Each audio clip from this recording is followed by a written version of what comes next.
I am Joseph Ortiz. I'm 16 and from Las Cruces, New Mexico. I go to Las Cruces High School, where I'm a swimmer, and I was diagnosed with Tourette's syndrome at 8 years old. Tourette's syndrome is characterized by having a chronic, like multiple tics that have been going on for over a year. And tics are muscle contractions or spasms. I mean, usually they're vocal, but that's the muscle, the vocal cords. So like that was a vocal tic, as opposed to a motor tic, which is that. So oh god, I just see they make me lose my train of thought. That is what I really just hate the most. It's just I cannot focus at all while doing these things. So tics are just involuntary motions that are caused by nerve impulses that are not stopped by the basal ganglia in your brain. Basal ganglia's job is to stop wanton nerve impulses from just going and doing their thing, but in mine it doesn't.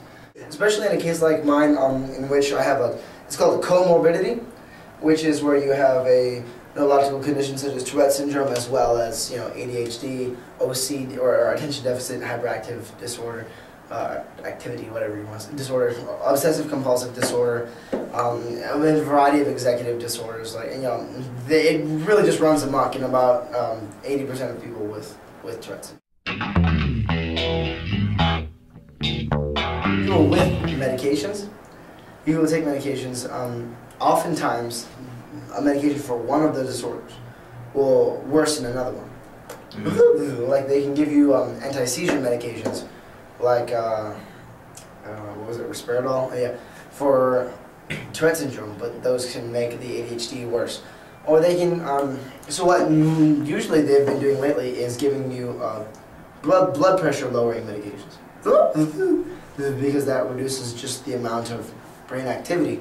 However, in my case, and it happens to a small percentage of people, but I'm one of those people, where my body had an adverse reaction to it, and the thing was lowering my blood pressure.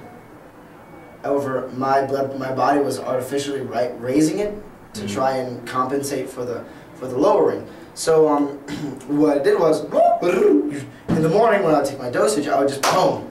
I was falling asleep in class and doing all sorts of crazy stuff, and then I would wake up in the afternoon, my blood pressure would be really, really high.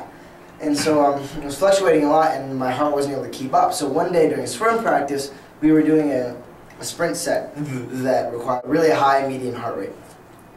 And right in the middle of it, I felt like a pain, like I was being stabbed in my heart. And it was really, I could barely even breathe, so I was like, I'm getting off medications. And so I've been off medications since April of this year. Well, a lot of people with Tourette's syndrome have this thing called, it's like hypersensitivities to a lot of different things. In my case, it's a sensory perception. So sensations or like, lights or feelings or sounds and stuff can affect the different styles of ticking. So I find actually helps my tics go down dramatically is, rain, just torrential downpour, rain, dark areas, dark spaces, and jazz music. So it's kind of an odd combination. It's kind of very depressing. Whereas an environment like it was dry and arid and hot and sunny, like this town, is terrible for them. But one of the biggest sources of stress from Tourette's syndrome is other people, like looking at you, and saying like, oh, what is that kid doing? That kid's being a rude person, because a lot of people don't know what Tourette's syndrome. A majority of people have never heard of Tourette's syndrome, but the majority have never known what it is. They just say, oh, Tourette's syndrome. Oh, hey, he cusses a lot, and then that's what Tourette's syndrome is cussing. No, that's coprolalia, and fewer than 10% of people with Tourette's syndrome have that. I, unfortunately, am part of that 10%. When you see a person, making really weird noises, they're like, oh, what's wrong with that kid? He can't have Tourette's syndrome. He's probably just, weird or stupid or something, you know. So because of that, what I end up doing is using I use humor to try and distract from the tics. I find it helps me. Well, it's not like I try. It was a coping mechanism, you know, that developed over times in like middle school, high school and stuff. So would you rather be known as the guy the ticking kid, or the funny kid? You know, I'd rather be, obviously the choice is obvious, be known as the funny kid. But as with any coping mechanism, it can always go too far. You know, there's a point where class clown becomes a bad thing. You don't want to be disruptive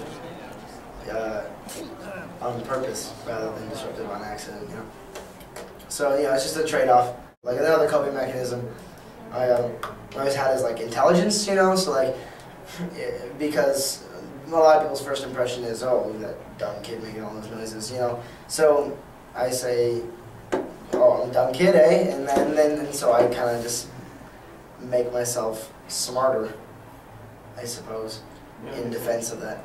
There's that South Park episode where Eric pretends to have Tourette's syndrome in order to cuss at his family and his teachers and stuff. I don't do that. Everyone, ever since that episode came out, I don't disagree with that. I'm not like offended by that episode because a lot of stuff, it is wrong. It sends out a wrong impression about people with Tourette's syndrome, but at least it's getting it out there, and it's not vilifying the disorder. But ever since that episode came out, I've had people come up to me like, "Hey Joseph, cuss the teacher, do it." And I'm like, "No, why?" And like, because you won't get in trouble. Like, well, I will get in trouble because you can kind of tell tics are very sporadic. If you're, I could be standing next to a girl and then just be ticking faggot, like over and over again, and that really doesn't, obviously that's not aimed at that person, but I mean a lot of times it's like situational irony built into your head. Like when I can't tell you how many times I've just been like, sitting in like in a park or on a bench, and then some black people walk by. I have to just, it's so hard not to shout the N-word, like if you're in an airport, this has actually happened so many times. A lot of people with Tourette's syndrome in airports have to resist the urge to take bomb, or fire, things that can get you tackled by national security and, detained. So it's kind of really a pain in the ass, but yeah. Anyone who's ever met, me knows, oh yeah, Joseph has no problem socializing. But once you make friends with people, they're a lot more understanding. Obviously, someone who knows you is gonna be like, oh yeah, I totally get that. I mean, much more than a stranger is going to be. And also that goes with different castes. Someone who's in a position of power over you is gonna be a lot less understanding than someone who's not. Like a teacher. But my experience with the schools, the kids at the schools, the public kids, they've been the most compassionate, understanding people I could ever ask to deal with.